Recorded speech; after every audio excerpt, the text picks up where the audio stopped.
의식, 무의식적 판단 기준.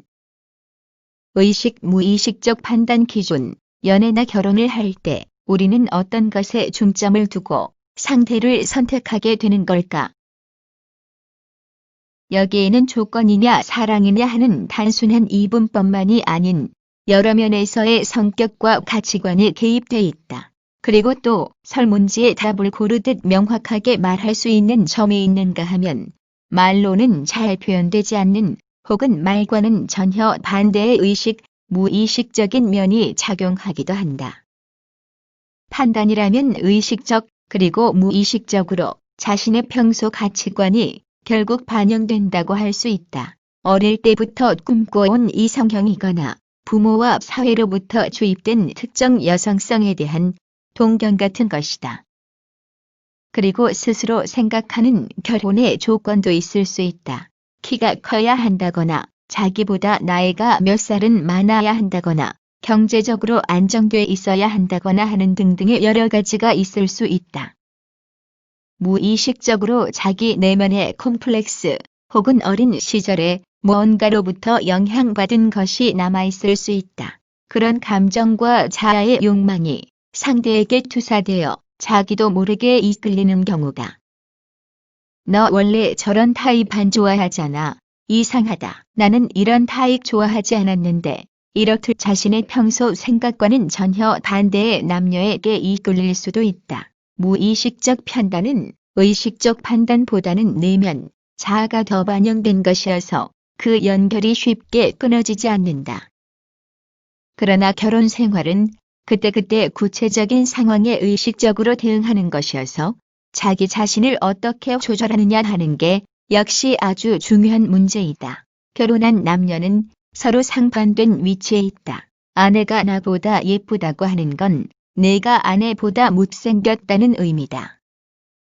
아내의 생활력이 뛰어나다는 건 남편의 생활력이 아내보다 못하다는 이야기다. 이렇듯 배우자의 장점은 상대의 단점을 드러낸다.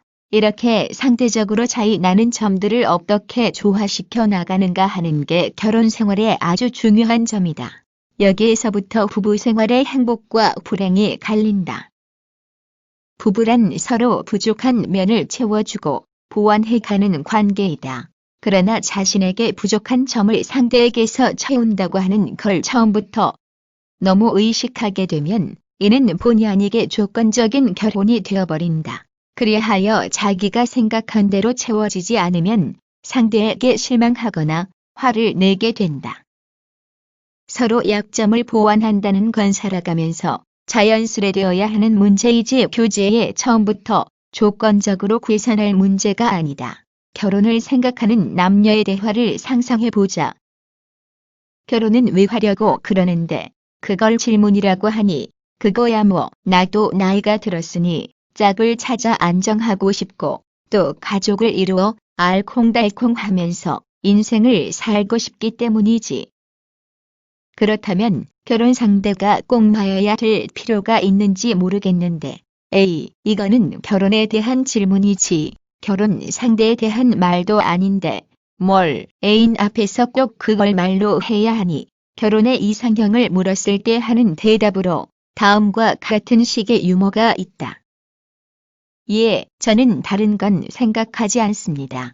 그저 외모가 보통은 되는 데다 경제적으로 안정돼 있고 성격 착하면서 어른에게 순종적이고 즉 가족이나 친척들과 잘 어울려주고 생활력은 좀 강해야 되겠고 무조건 저를 사랑해주면서 특별한 날에는 이벤트도 해줄 줄 알고 나중에 아이에게 좋은 부모 노릇할 만한 사람 정도면 됩니다.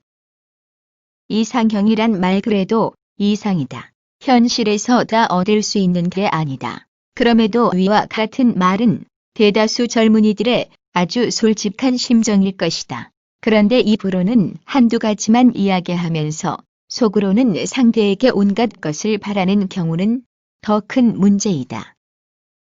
이 경우는 상대를 속이고 자신도 속이는 경우가 된다. 생활력이 강하다면 성격적으로는 그냥 착하다기보다는 좀 야무진 성격일 수가 있다. 젊은 나이에 경제적으로 안정돼 있는 사람은 낭만적인 이벤트에는 관심이 적은 사람일 수도 있다. 이렇듯 상대적인 것들을 한 사람 안에서 다 찾으려고 하면 어려울 수밖에 없다. 결혼이야말로 매우 현실적인 시선이 필요하다. 나는 결혼을 어떻게 생각하는지, 결혼이란 무엇이며 왜 하려고 하는지, 결혼에서 무엇을 기대하며 결혼 생활에서 중요한 것은 무엇인지, 행복한 결혼을 위해 서로 어떻게 준비하고 행동해야 되는지 등 나 스스로 또 상대에게 모두 쉽지 않은 질문들이다.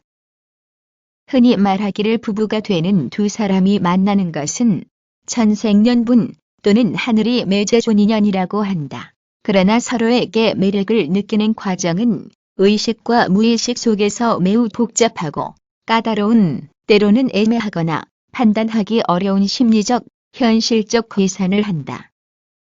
선천적인 성격, 가족과 주변 사람이나 환경과의 심리적 관계와 상호작용 등 다양한 영향을 바탕으로 형성된 개인의 기준으로 상대에게 점수를 매겨 결정한다. 이를 다시 말하면 자신의 심리적 건강도에 따라 배우자를 선택한다고 할 수 있다. 과보호 등으로 만들어진 비정상 자아, 열등감을 감추기 위한 거짓 자아, 모두 문제가 될 가능성이 높다. 예를 들면 열등감에 젖어 겉멋만 중요하게 생각하는 사람에게 성실하게 사는 사람은 째째하고 잘게 보이는 반면 외모만 번드레하고 허풍을 일삼아 떠버리기만 하는 남자를 만나면 멋있고 남자답고 통이 크고 이상형이라고 여겨서 바로 사랑에 빠지기 쉽다. 이런 관계에서 결혼을 하면 얼마 지나지 않아서 그 이상적인 모습은 어디로 가버리고 반대의 형태로 나타난다. 그러면 서로 상대에게 속았다고 느끼지만 속은 것도 속인 것도 아니다. 자신과 상대가 실제로 어떤 사람인지 알지 못하고 의식, 무의식적으로 단지 자신이 보려고 한 것만 보았거나 보려고 하지 않고 결혼한 경우가 대부분이다. 부부 생활에 중요한 것은 상대를 천생연분이라고 생각하는 마음이다. 이는 억지로 상대를 자기 운명으로 받아들이라는 이야기가 아니다. 남녀가 만나서 매력을 느끼는 과정은 사실 그 자신은 의식하지 못할지라도 그 내면에서는 매우 복잡하게 조화되는 어떤 심리적 계산 하에서 이루어진다.